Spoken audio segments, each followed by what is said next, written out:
Welcome to this authors and conversation panel featuring the 2023 Minnesota Book Awards finalists in the competitive novel and short story category. For those of you that are not aware, the Minnesota Book Awards is a program of the Friends of the St. Paul Public Library in the organization's capacity as the Minnesota Center for the Book. This year's book awards are sponsored by Education Minnesota and the novel and short story category through the generosity of Jeff and Bernadette Janish. My name is Kawai Strong Washburn.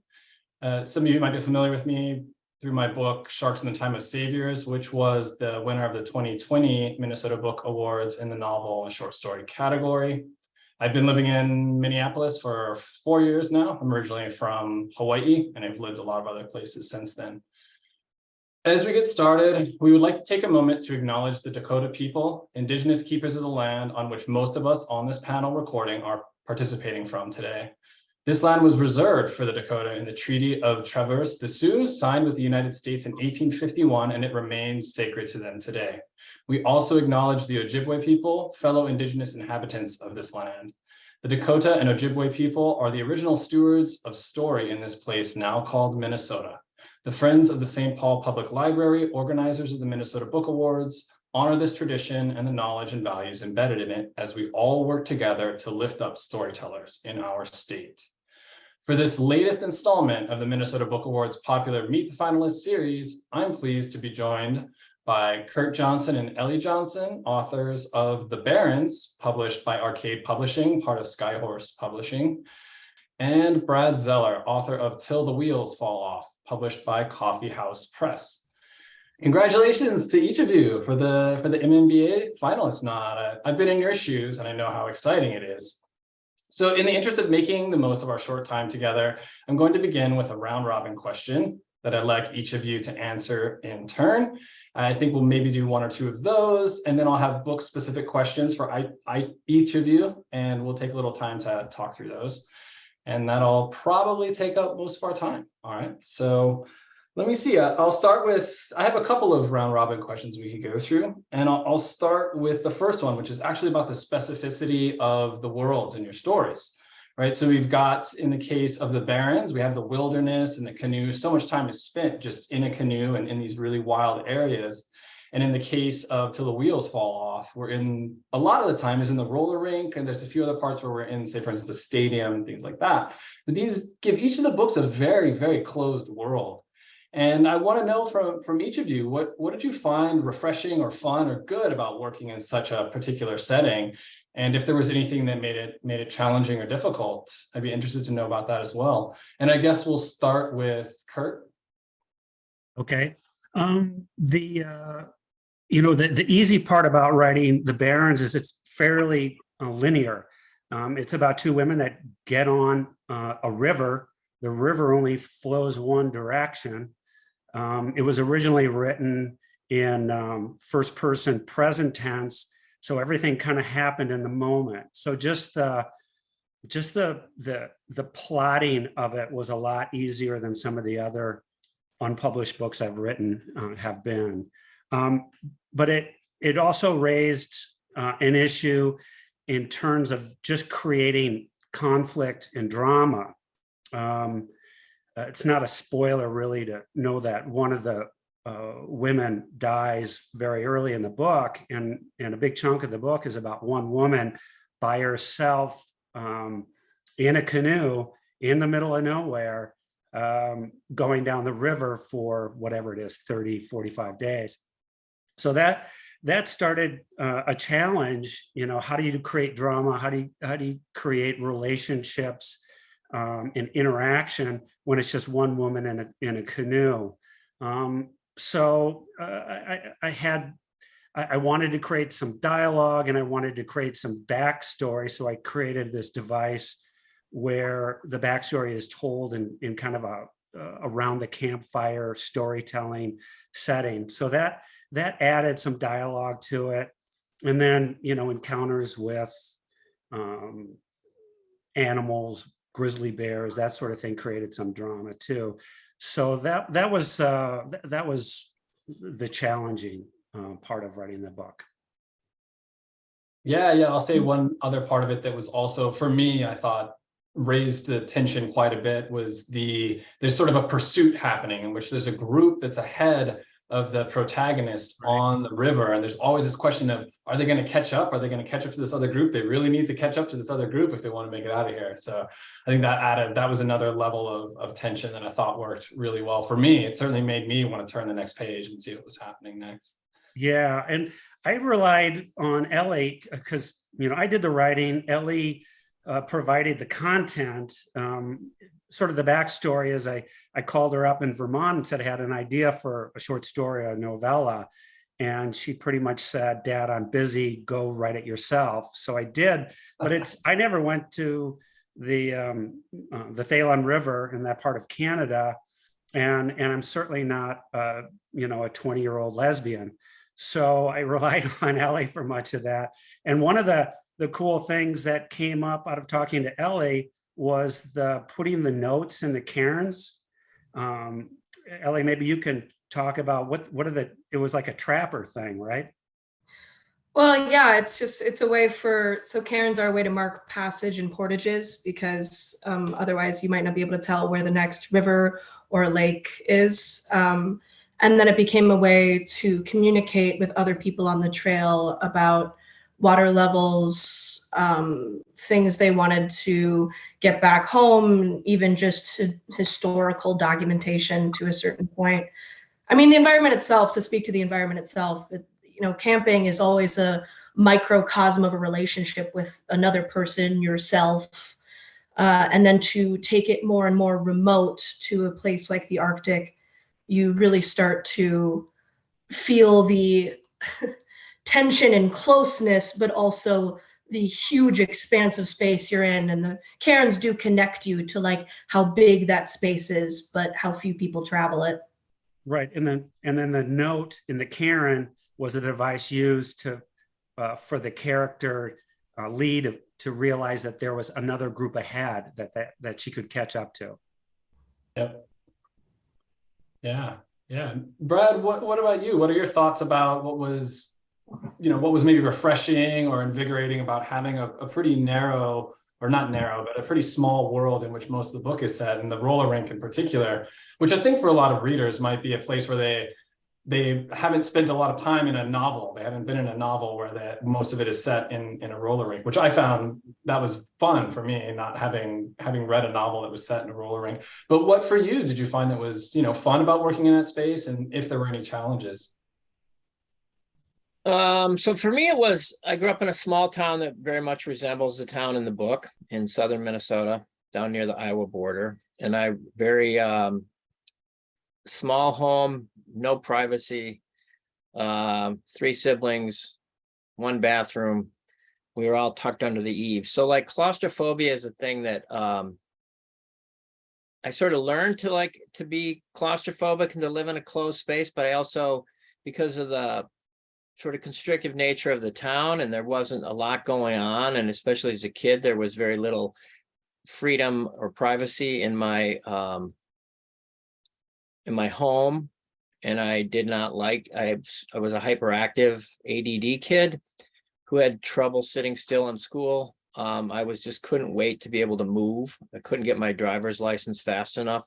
From the time I was 5, that was my dream, is to be able to just drive so I could get out of that town. So I was really I started as a kid creating these little spaces for myself, and almost like shrines where I could have a sense that I had my own space, or some freedom to construct an identity or a place of my own, whether it was a bookshelf or started collecting stuff like records and books and all sorts of crazy stuff. But then also there was a little roller rink in my town that was above the local fire department and armory. And when I discovered this feeling of being on wheels, pre-driving sort of, I could fly. It combined the idea of motion and speed and music. It was an introduction to a lot of the music I love. And also very much mimicked the feeling I had of just water skiing in a small pond, it's this little rink and you just went round and round and round. And it did also capture some of the frustrations of living in a small town, and I would just go faster and faster and faster, but there was no way to break out of that circle. I was just trapped in this rink, but I loved going to the place. And really, in a lot of ways, when that thing closed early in my adolescence, and it was sort of like the beginning of the end of my sacred spaces in my small town. The whole idea behind the press box was exactly what I've tried to do everywhere I've ever lived, is have this little bunker above or outside it all where I could create all my own space and fill it up with my stuff. And I've created those everywhere I've ever lived. It's sort of creepy. Like every place I've lived, there is a place that looks exactly like the place I'm in right now. I create the exact same space. Things are in the same places. From the moment I could do that and have my own enough space of my own, I started to build this little private universe where I could hide and work. And so that it was this book was really my way of having spent a lot of years out in the world doing work elsewhere, to come back and like remember what it was like to be sort of this cross-wired lab rat trapped in this little box. So I mean, it was fun, but it was really challenging. I will say that this whole thing started as I was medicated for hyperactivity or ADD for a large portion of my life. I had to go off those meds around my 50th year. And suddenly I realized that those drugs, which were essentially amphetamines, were what allowed me to function as a reasonably normal human being. There's no way anymore without those drugs I could work in an office. So it was this reckoning. I came home from these projects where I was out. Everything I'd done previously had been very collaborative. And suddenly I was home alone in this space, trying to figure out if I could just do something, concentrate enough to write. And so that's really how it started. I never thought I was writing a book. I was just trying to see, if I could write without the speed and without the collaboration and the gun to my head of a deadline. So there was no goal or ambition. I would just come out here every day and try to work at it. I don't use a computer. I use a typewriter, manual typewriter. I like the noise and the physicality. I like being confined in this little space. So I just came out here every day and I just typed, and I let the remote just change whenever it wanted to change. So the original version of this thing was just like monstrous, 800 pages. It's really an exercise in what it's like to live with ADD. I mean, I just let the channels change. So it was this was like a project where a lot of editors made this book possible, and I still have a hard time thinking of it as a book, but it's all about the wrestling with a sense of claustrophobia and community, and how do you break out of like a place or the past. I mean, my original working title was Out of the Past. I think a lot of times when you spend time in a tight claustrophobic space like this, which is surrounded with memories of my whole life, I can remember where and when I acquired all this stuff, you drift into the past. And so this was really the first time in my writing life that I've ever actually written about anything that was very specific to like my own personal experiences, especially my childhood and the place I grew up. God, I love that metaphor of the roller rink as like just the world in which you're confined, and yet you're trying to escape the bounds of it by going faster and faster. I can certainly relate, having grown up in a really small town myself, but I'd never really thought of it that way. I think that's an excellent I think in the book, in the final version, it survived. There's as a kid, this metaphor of the centrifuge, where you're just going faster and faster, but you can't break out of it. That's what it felt like to be a child in the place where I grew up. Like I just couldn't get out. I knew the only way I was going to get out was to get a car and find a road, and adios, Yeah. Just out of curiosity, how many records do you have in your room? Those are all records, right? Those are all records. Do you have any idea what the count is? I'm just curious. Yeah, it's embarrassing. No, it's cool. Like you can't get vinyl easy. My dad's a musician. He's a public high school teacher, and we have a room just like that that's full of vinyl that he sold. I don't find it strange at all. Yeah, I have 10,000 records and probably a similar number of CDs. Yeah. And more books. So more books than records. So this is Oh, that's a lot of books. this is a crazy space. Let's come back to the other. Oh, what is that? Go ahead, Ellie. I just said that's a library. Yeah, It is. It exactly. really is a library, and that's actually my goal as a kid, was to build my own library, because I hated the idea of having to return anything. So that's what I've done.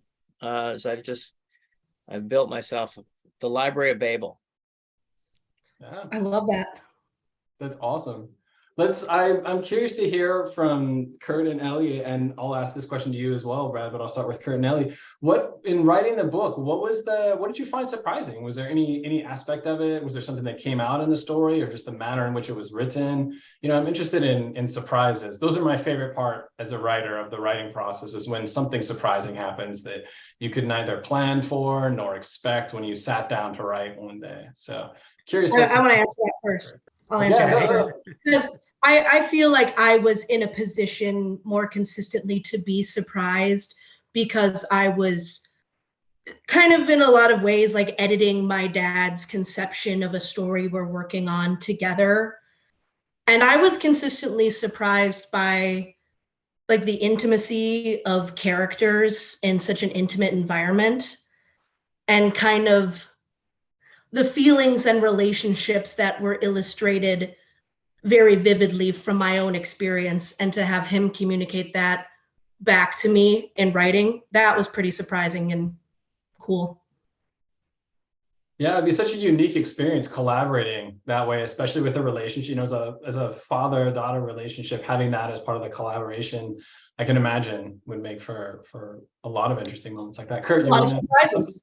Yeah, a lot of surprises. Yeah, I didn't really expect the book to be published. I kind of started it as a novella, and I was just going to do it for fun. And it was, it started off this river journey where something happens, but then I needed to create, honest three-dimensional characters that I'm not familiar with. And so it was kind of surprising. I had to really dig deeper than I thought I'd have to originally. So there was a lot of conversations where I'd call Ellie, or, meeting at the old Lyle's on Hennepin Avenue and sitting down and having a beer, and really delving into some of her early relationships and getting specific about what had happened. And these are the kind of questions a father really doesn't want to delve into with a daughter. And so that was surprising and fun. I think the biggest surprise is, frankly, that the book got published at all, and finding an agent and finding an editor, which I'm sure all of you know can be a real challenge these days. Yeah, absolutely. Now, both of you, if I recall correctly, you were both in Peter Guy's novel writing class at the Loft, right? Is that correct, or am I? I was, yeah. Okay. Yeah, I was in his first year-long writing course, and he's been a real mentor for me. Were you working on this book in that class, or did it come out? No, I was working on a historical fiction novel about professional hockey players in the 50s. Yeah. And that was fun. And then this was the book I wrote right after that. Peter helped me quite a bit on this book, and was one of my first readers. Yeah, Peter's great. There's a whole host of people in the Minneapolis writing community, I think, have benefited greatly from his generous guidance. I know that I've seen on numerous occasions people that have come up to him and thanked him for ways that he's helped guide their writing. So yeah, certainly. Here he had an influence on yet another person. Brad, let me kick it over to you. What was surprising for you about writing the novel? The whole thing was pretty surprising, to be honest with you. I'm not somebody who ever. I mean, I sit down and I think that these things had been kind of incubating in me for a long time, but I never really thought I was writing a book. As I said, most of my other books and most of my work has been either journalism, or I spent like a long time. The previous like 6, 7, or 8 years before I started to write this book, I was working on these long form projects, usually with photographers that involve traveling around the US. And but going way back, I mean, from the time I was young, my goal was to write a novel, to be a novelist, and I write every single day, longhand, and I try to write 1,000 words every night.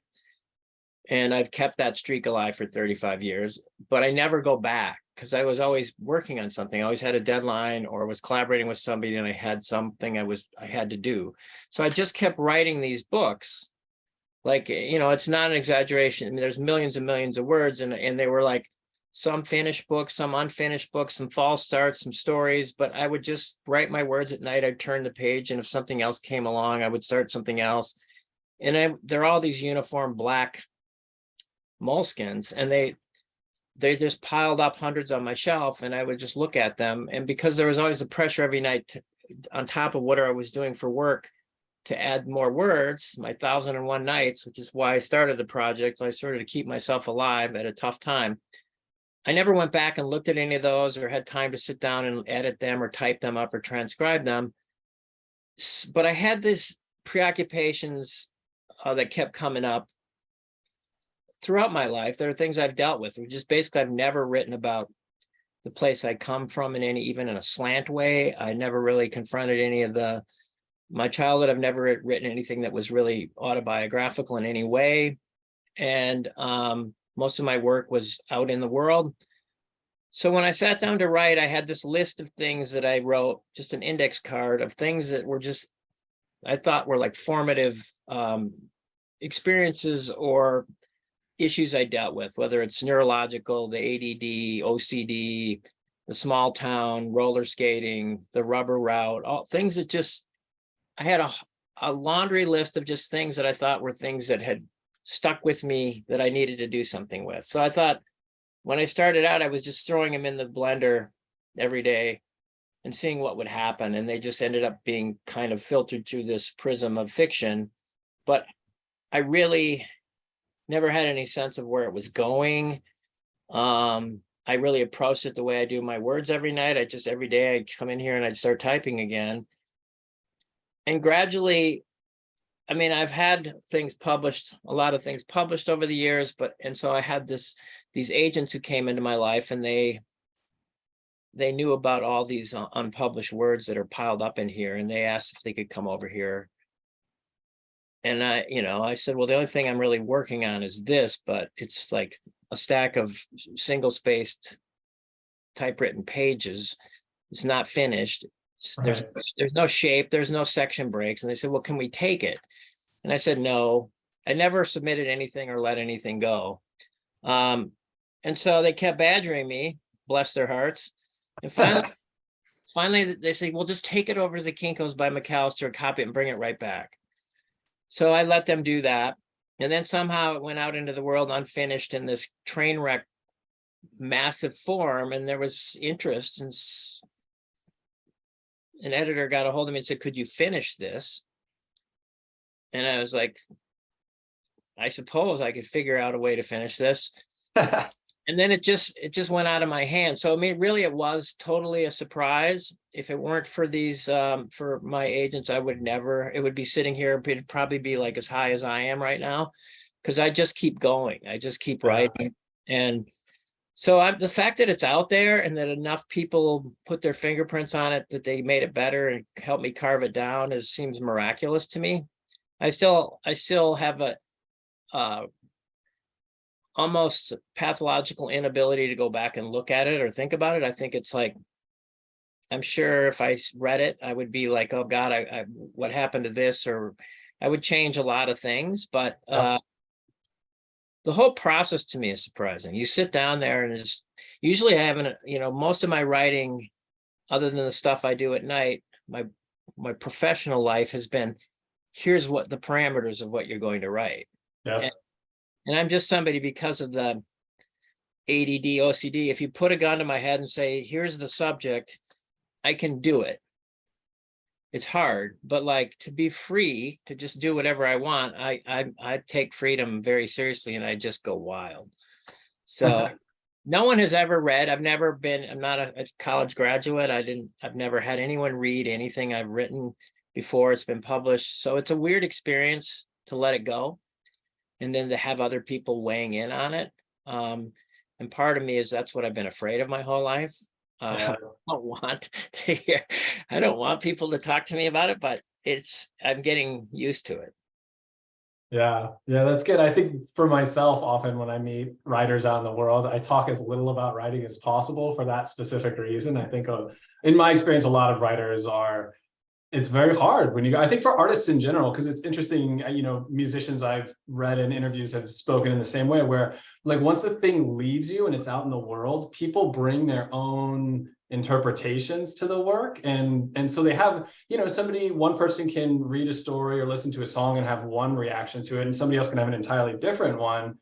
And those could be different than your own conception of the story or the song when you wrote it yourself. And so then when you get in a space where people are trying to communicate about those things, or different people think they understand what it is, but it's different than what you conceived of as an artist, can make for really strange conversations, So I think it really does. And I've never been really a part of not really, I've never been part of like a writing community or a writing group, or most of my friends are photographers and artists and musicians, and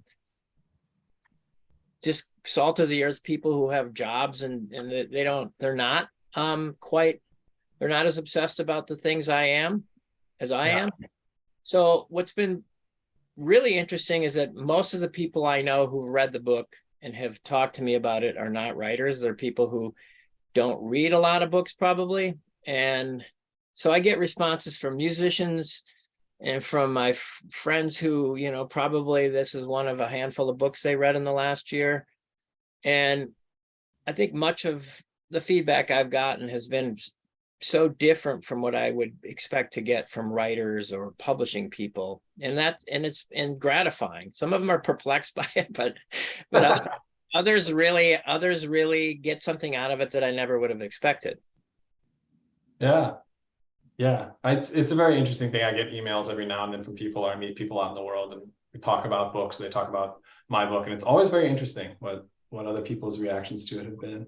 I want to ask a specific question about the Barrens now, and then I'll come back to you, Brad, with some questions about Till the Wheels Fall Off. But for Kurt and Ellie, and you kind of already alluded to this a little bit when we first started talking, with the first question, but a lot of the narrative, right, is this, it's monologue, duologue. You can kind of think of it a couple different ways depending on, one of the characters is addressing another one. And as you've already said, which is, it's kind of nice to do this because I wasn't sure how I was going to get around this, but one of the characters dies early on in the story. Right. And so, when you're thinking of having to put this together as a story, this idea of the monologue that you described and the backstory for the character coming out as this almost like an oral history, was that something that you early on, was that something that you had as a plan? Did it emerge while you were in the middle of the first draft? Tell me just a little bit more about that. And both of you, please. It came out, I originally kind of planned more of a quiet book. Like I said, I didn't expect it to be published. And I started it as first person present tense. And so I wanted everything to be in the moment. And I wanted to create some dialogue. And I didn't, so I created this device to do backstory, which is just verbal around the campfire telling stories. Then what was interesting is, an agent accepted me but wanted me to kind of punch it up a little bit. So I added more drama. I tightened up the scenes, and I took the inciting incident, which is the fall, and put it up front to be a hook. So when you do that, it turns it from present tense to past tense. And so it just evolved that, it evolved that way, but it was still just, one woman on the river by herself and telling these stories. And then, the backstory piece, I had a lot of that planned out, and then it developed. And, a surprising thing that happened was that it continued. So there's this backstory about growing up off the grid in Nebraska, but then it turns into these future stories about what it would have been like if Holly were still alive and they had this relationship. So that was a surprise, and kind of, it was interesting for me. And, when I don't know what the rest of your experience is, but the action pieces, once you've edited them and reread them, you know, whatever, 20, 30, 40, 50 times, they kind of get boring for you. But the backstory and those future stories, every time I read them, they really resonated with me, and I got emotional about them. So that was really the fun piece that came out of this novel for me. Yeah. And you know, a lot of it's talking to Ellie, because, you know, I'm a parent of a lesbian daughter, and you think about, oh, is she going to get married? Is she going to have kids? What's the wedding going to be like? And so I was able to project that and some of those anxieties onto the page. And, you know, Ellie can add to that. I mean, she wants to get married. She wants to have kids. Yeah, I'm interested to hear from you, Ellie, on the other side of that. Yeah. I mean, I don't know. I'm thinking about, like, how do you get to know characters in such a, forgive the irony, barren environment? I think it, you know, we call it the storyist, you know. When I grew up, we spent a lot of time sitting around the campfire, having saunas, and that's how I got to know my dad, was through these stories about his life and his history. And that's how we still communicate to a degree. Everything is kind of like, we share our lives, but it's this performative story, and that's how we share ourselves and how we interpret the world. And I think when you know, kind of put two people in a ball and shake it up and say, like, what do you get on the other side? It's these intentional stories to try to explain who you are outside this bubble. But it takes a turn towards the more sad and, I don't know, desiring nature for a future that can't be, once you start telling stories and telling these futures that can't come to pass. But you still tell yourself those stories almost to grieve, because at that point you're alone, and those stories are all you have. Yeah, that's, I think that also, it's interesting that you found those parts to be the most emotionally moving, Kurt, because for me, those were the parts of the book that really resonated. And I think I could see how there's a sadness to it, but I think there's also something very, I don't know, maybe soothing isn't the right word, but at least being able to create in your mind a future that may or may not ever come to pass, but to have it be, you can sometimes create a memory or create something that's still worth holding on to, even when you're imagining something that might not be. I'm thinking of the name, I wish I could remember it. I think in a couple of times when I've had talks, I've brought this up about storytelling, but there was somebody that was in the middle of a war in the Balkans. And I think this was at the height of when Sarajevo was under siege, you know, where there were snipers in the town. And if you went out to get groceries or things like that, you could get shot in the street. And so people were just living indoors. They weren't going outside. And there's a writer who would spend his time indoors imagining being someplace else. And he talked about how he would lay down in a little courtyard inside the apartment complex they were in and just imagine being at like a beach or something. And he did that for a while. And then a girl that lived there showed up as well. And she's like, "What are you doing?" And he's like, "I'm at the beach." She's like, "What are you talking about?" Right? Like, we're in this apartment complex. I don't know. I don't understand what you're talking about. He's like, "Here, just lay down with me for a minute." And she laid down, and he proceeded to tell her this story about a beach that they were at. And he's like, "Close your eyes. Let's close your eyes. This is what I do. I do this all the time." And so they closed their eyes together, and he described this scene of a beach that they were at. And I think he ran into her years later, and she was like, "That you got me through that war, right? Those stories you told me are how I survived the war. Like, I look forward to finding you every day and having us tell each other these stories about being far away." So sometimes, even if they're things that are just imaginary or they're not necessarily going to come to pass, I think they can still provide a certain amount of soothing. And when I was reading the book, that was part of my take, is like, oh, this is how she's helping get herself through this journey she's going on. Absolutely. Yes, to have this world, even if it's never going to come to pass. And I think there's also gosh, what is it? Castaway, the movie. I thought that was the name of the movie. It came out Sure, a long yeah. time ago. Yeah, it's the same thing that happens in that movie without giving anything away for people that haven't seen it, even though it's like 20 years ago or whatever at this point. But there's a picture of the wife of the main character that he looks at every night.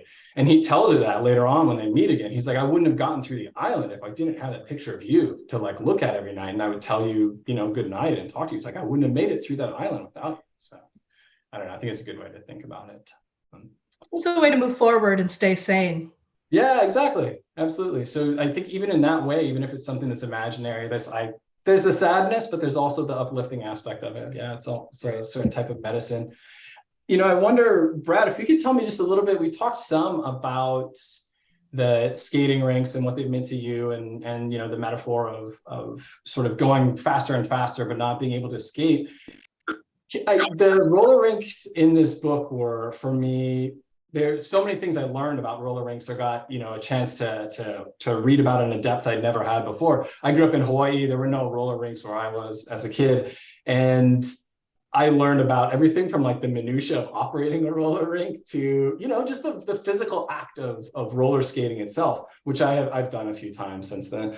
But are there any specific aspects of this or of roller rinks in general that you find yourself more drawn to than others? A particular part of the rink that you really resonate with? For me, it's always been I just take it for granted. Where I grew up and when I grew up, there were 3 rinks. It's a small town. There was one just outside of town, very similar to what's described in the book, where you could take a shuttle to this little town of Brownsdale to this great big rink, which at the time was supposedly the largest roller rink in the US. There was one above the Armory Fire Station, and there was another one, a smaller one, just on the edge of town. And, you know, it's just something you do in Minnesota. I grew up in a you know, the one county in the state that doesn't have a lake. And so it's very flat farm country. In the winters, it just blows. And so basically, not a big winter sports skiing outdoors place. So you basically, your parents would dump you at the library or the roller rink. And what I loved about the roller rink is I live sort of in the foothills of sleep. And I'm attracted. I'm a nocturnal person. I live on basically Hong Kong time. I usually go to bed when my wife's getting up. That crepuscular light, that perpetual twilight with the little twinkling. I mean, in this studio shed of mine, there's little, you know, Christmas lights everywhere, and I like to turn off the lights and just sit here in that gloaming. And that's the light I like. That's the time I like. That's when my mind slows down and I can think. So there's something about that light of those rinks. And also just I learned so much about the culture of kids and how you fit in and how you form cliques and packs and allegiances and who you can depend on and who you can't, and you know, all sorts of hormonal stuff going on at roller rinks that you know, that you experience for the first time. holding hands and, you know, seeing your first hickey. And like, these are all things that I experienced at roller rinks. It's also an ungoverned place. It's sort of, there is a Lord of the Flies aspect, and it tends not to be adult. It's a time where you'd be dropped off, and there's very little adult supervision. At the rink that I'm talking about that I favored, there was no adult supervision. The guy who was spinning the records was probably 20, and it was just a free-for-all. And I loved that combination of speed and motion, the sounds. I like the sound, like I'm attracted to the sound of surf and even the traffic late at night when I'm up in the night and I'm walking my dog and you can always hear traffic. The perpetual surf of the world, like in a roller rink where it's just that sound that gets trapped just like you, and it's just this the sound of the wheels and the music and feeling the bass in those wheels of your skates. But it's mainly that light, you know, that soft light makes everything look better and more romantic. Yeah. And including, you know, teenage acne and things like that. Yeah. It's the same with I find a lot of restaurants or bars or things like at night when you're there and the lighting is a certain way, it looks very different than it does during the day. Vegas is like that as well, right? Like Vegas at night versus Vegas during the day, it's like a totally different thing. So that's, yeah. I wonder if we could talk just a little bit, Kurt and Ellie, about the kind of the hardest part of the book, which is, in the Barrens, there's a lot of time spent on mourning and death and meditations about mortality and things like that, as well as a fair bit of physical suffering that one of the protagonists goes through just in the course of navigating the river. And for me, I would imagine that it would be very challenging to write in that space for an extended period of time and have to deal with such difficult subject matter for extended periods of time. I wonder if you could talk a little bit about that, about having to work in a mode where you're having to face a lot of really challenging emotions on a daily basis as you're writing this novel. Yeah, I guess I'm more drawn to that. I mean, I don't get overwhelmed by it. I'm kind of drawn to that. I'm drawn to thinking about death and thinking about those raw emotions, and it's part of nature. Yeah, and making it come to life. So the challenge is to make it real, and that's what it was for me, to make it real, and to you're exploring it within yourself. But I'm not going into any big trauma in order to get there. It's not like method acting where I'm, going back in time to, when my father died and bringing up those emotions. Though maybe I do, but I certainly don't get sucked into them emotionally. It's more of a challenge for me, I guess. And I enjoy writing about those things. So. Yeah, tell me more, Ellie. I wonder if you could say a little more about your. Well, so he wanted to write this story. I guess that's what I was confronted with when he kind of came to me, because I was in the Arctic for 2 months, and I was there with 3 other women, the oldest of which was 23 at the time, which is younger than I am now, which is just horrifying. Time catches us all. It's both like a beautiful but like scary environment. And so he came to me with this question, like, okay, how one of you dies? And I'm like, okay, makes sense, one of us dies. And he's like, okay, but what if one of you dies and you can't get help? No one can come get you, no one can save you. How does that happen?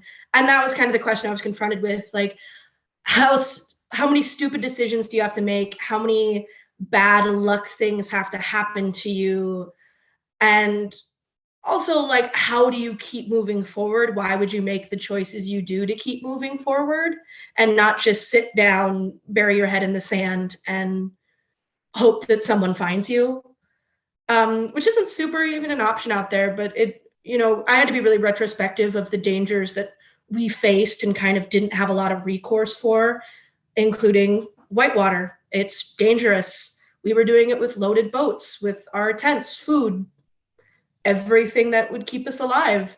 I know friends who have had severe dumps and found group members a mile downriver, and have people who have been attacked by grizzlies and lost all their equipment and had to get picked up by float plane.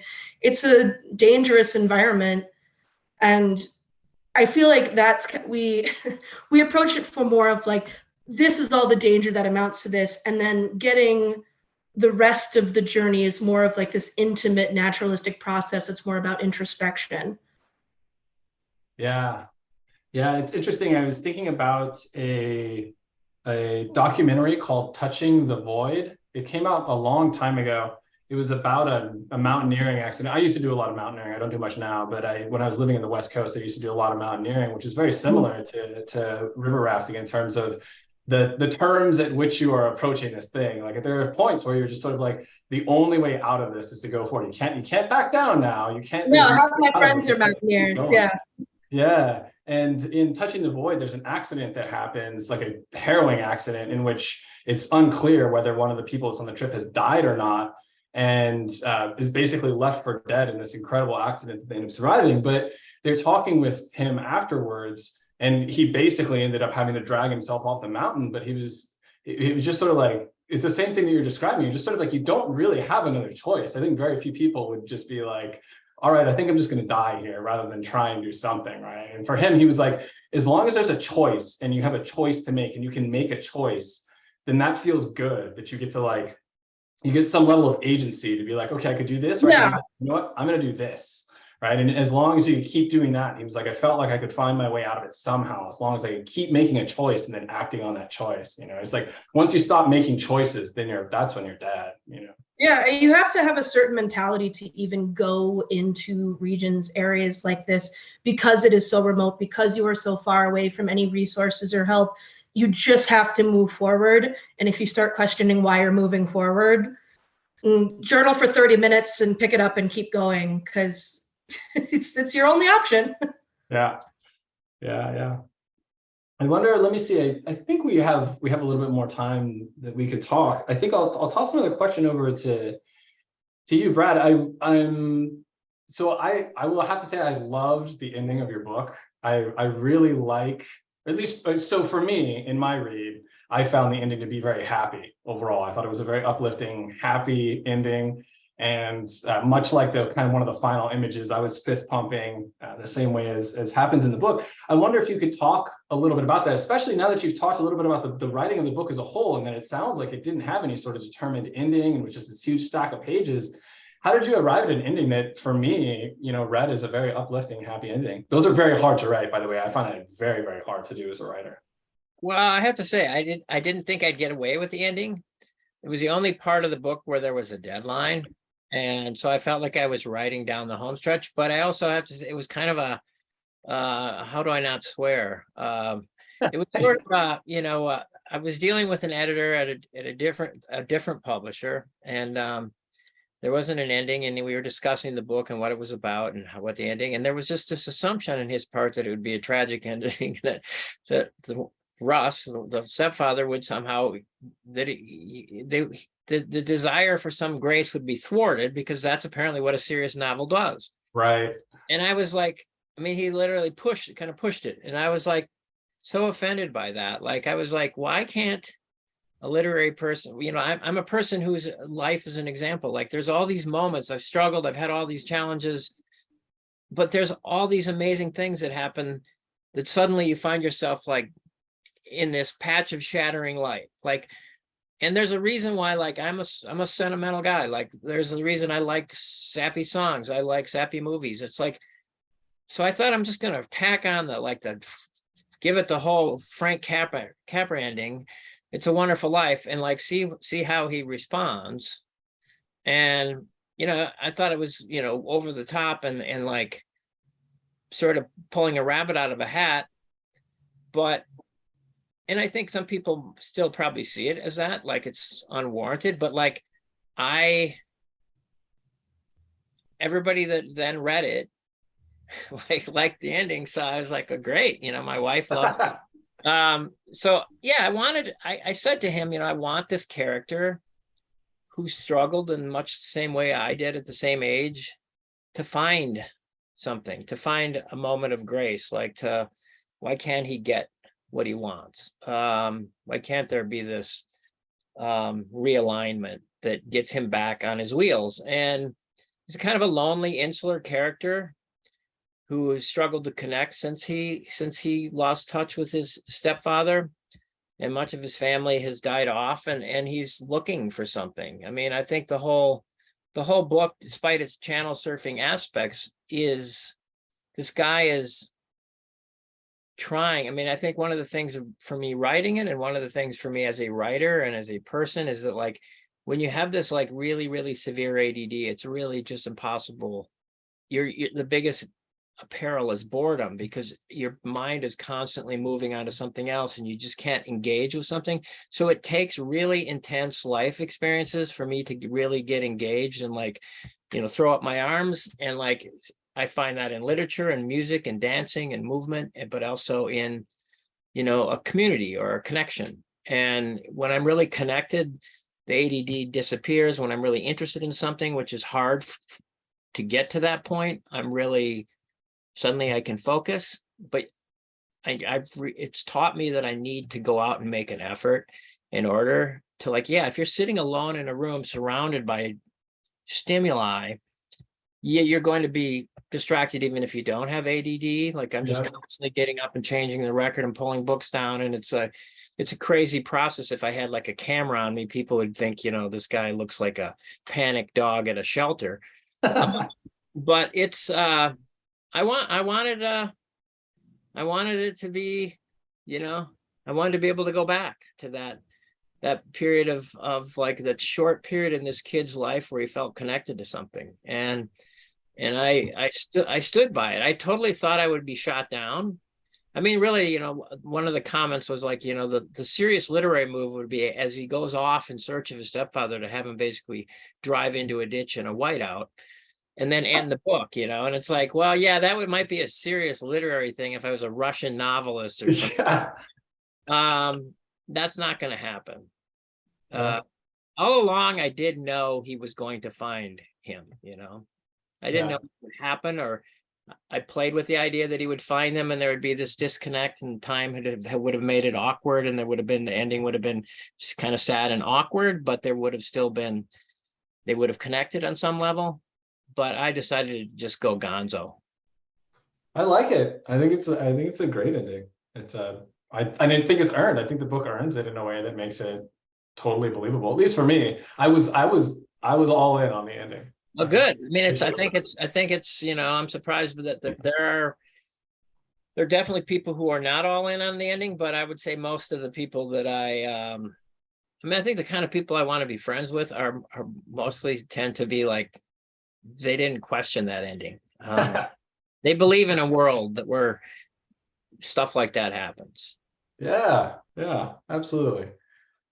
David, too many times I've had people. I mean, at my age, this was another big factor. So many people have died. My parents are gone.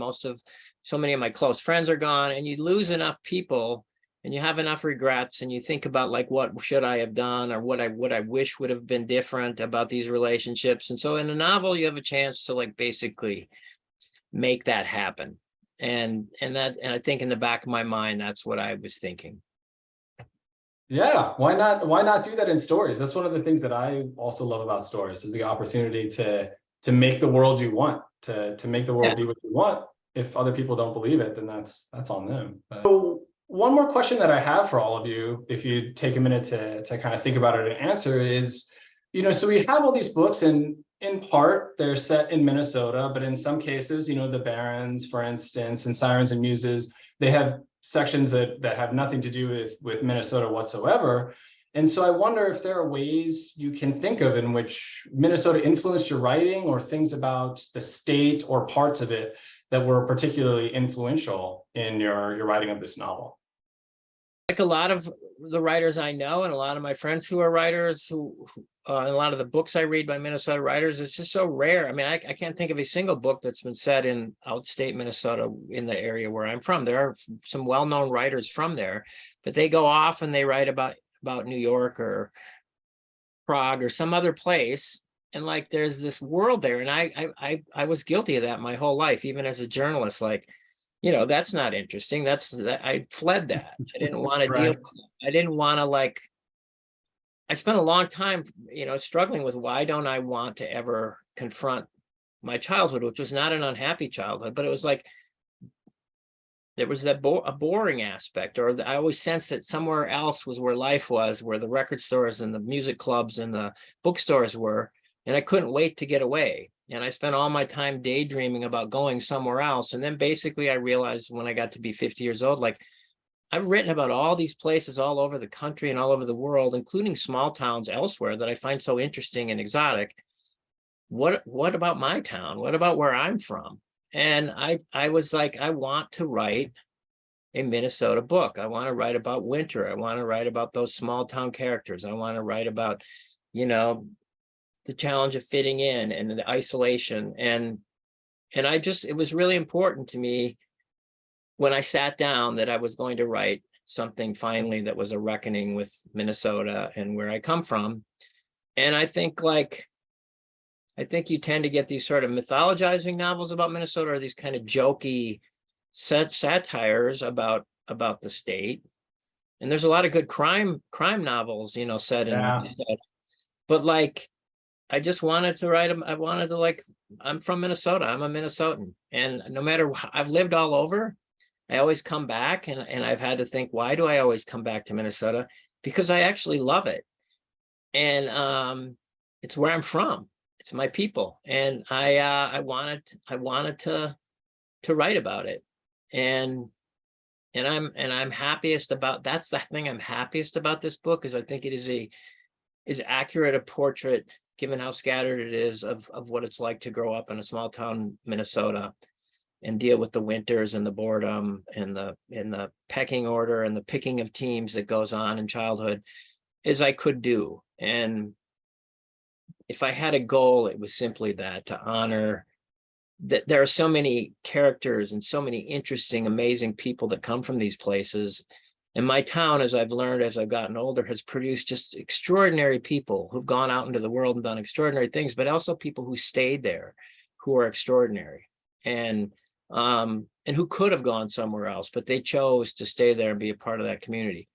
And I love that about small towns, and I love that about Minnesota. I think any town, one of my things I do when I travel is I go into these towns in Minnesota, and I used to do this as a journalist, and I would say, drive in, I'd walk around, I'd say to somebody, who's the most interesting person in this town? Who's a local legend?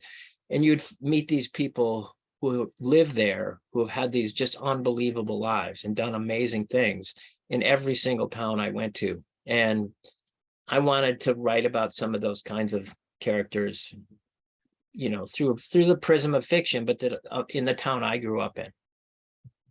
Yeah, I think you certainly succeeded on that count. I had similar experiences myself, having grown up in Hawaii and left, and I've lived all over the world, all over the country. And it wasn't until I started writing about Hawaii, which it sounds like similar to you, I avoided for a while. I just didn't really want to. Something came alive in my fiction when I started doing that, and it hasn't been the same since. So it's interesting.